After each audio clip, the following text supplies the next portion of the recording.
நண்பர்களுக்கெல்லாம் வணக்கம். நான் இப்போ சொல்ல போகிற கருத்து என்னென்னா, ஒரு கதை. ஒரு வயதான முதியவர் ஒரு மரத்தடியில் உட்காந்துருக்காரு.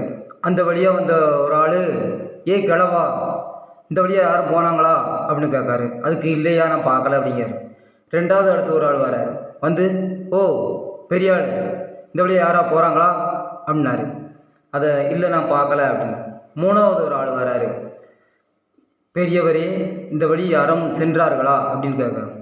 மன்னா, இந்த வழி முதல்ல ஒரு வீரன் போனார், அதுக்கடுத்து ரெண்டாவது இந்த வழியாக ஒரு அமைச்சர் போனார், அதுக்கடுத்து மூணாவது நீங்கள் வந்துருக்கீங்க அப்படின்னாரு முதியவர்.